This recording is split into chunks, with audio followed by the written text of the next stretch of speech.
Tim Leary.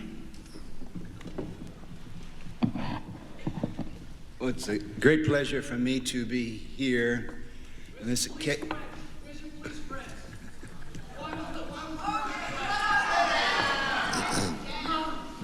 It's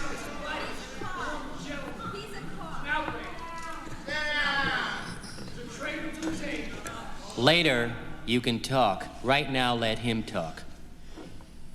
Okay? It's a great pleasure to be here on this occasion. Well, we're going to have a good time, no matter what comes, right?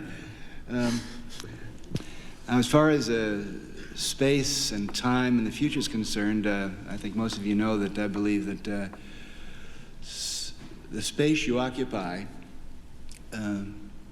determines the time that you live in.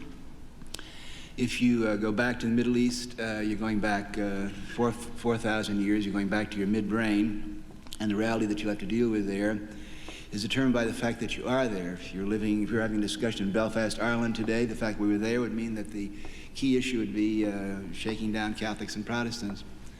So that to move into new space is the only way that new realities can be created and the fastest way that future nervous systems can be activated.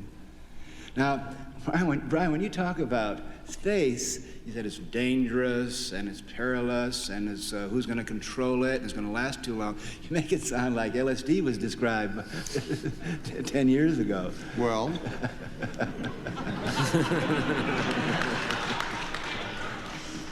William, do you want to say something?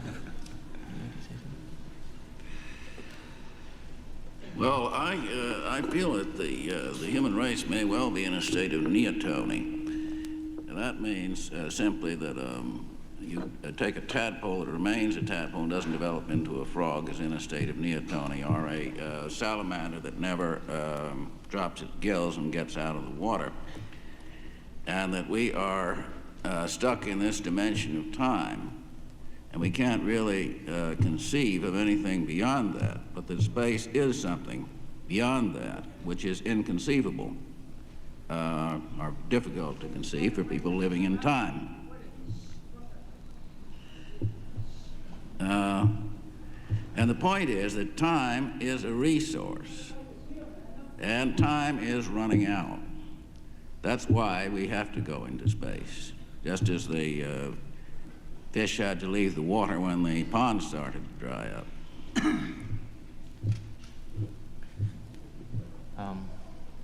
Well, space is a very tenuous word. Does it mean outer space or does it mean inner space? Or does it just mean space, like the fifth element? I tend to think that, going places all over the place, thinking that you're going to go to one space or another and change everything might work, but on the other hand, I think you have to change your mind to start with, and you don't have to go anywhere to do that. I think one of the things that's interesting about William's work is that he sees everything, as far as I can see, as an illusion, and wants us to understand what the illusions are about, who's making them, why we should have these illusions in the first place, and who stands to benefit by us having them. So that when you think about space, for me, when I think about space, I think about the space in those relationships. I don't think about outer space. I'm in outer space. This is outer space. It is the illusion of outer space anyway. So if anybody wants to consider that. Well, we're 2/3 of the way from galactic center. And of course, from the viewpoint of any other star system, we definitely are in outer space.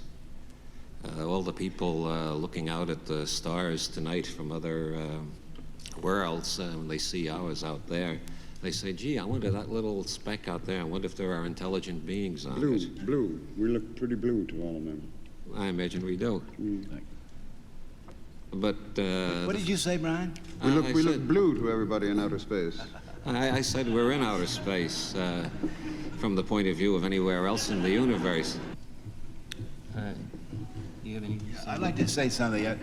We've just had an opportunity to catch William Burroughs red-handed doing what he's been doing for the last few decades, moving way ahead of us and kind of quietly sitting in the future, and in a very low-key, sotto voce way he mentions neoteny. Well, he's there, and I'm just suddenly discovering in the last few weeks that neoteny, or pedomorphosis, is the, now wait a minute, is the hottest issue in evolution, is the number one tactic that the DNA code has always used, the egg wisdom has always used this tactic. If you want to evolve a species, what you do is you keep it from becoming adult.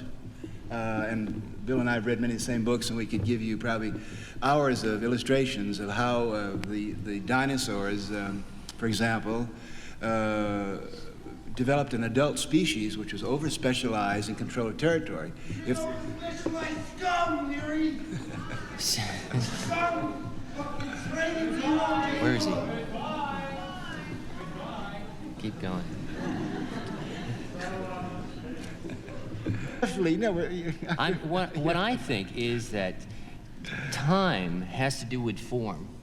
Time has to do with form. You are so old, therefore you have that form. I am so old, therefore I have this form. Something that is made quickly looks as though it's made quickly. Something that's slow looks handmade. Space has to do with ideas. right. This is inside, that is outside. Everything in here is my idea, everything outside of it is your idea. I don't like your idea. Why don't you listen to my idea? That's what I think space is about. So if we get involved with the idea, it's about territory, essentially. It's another territory.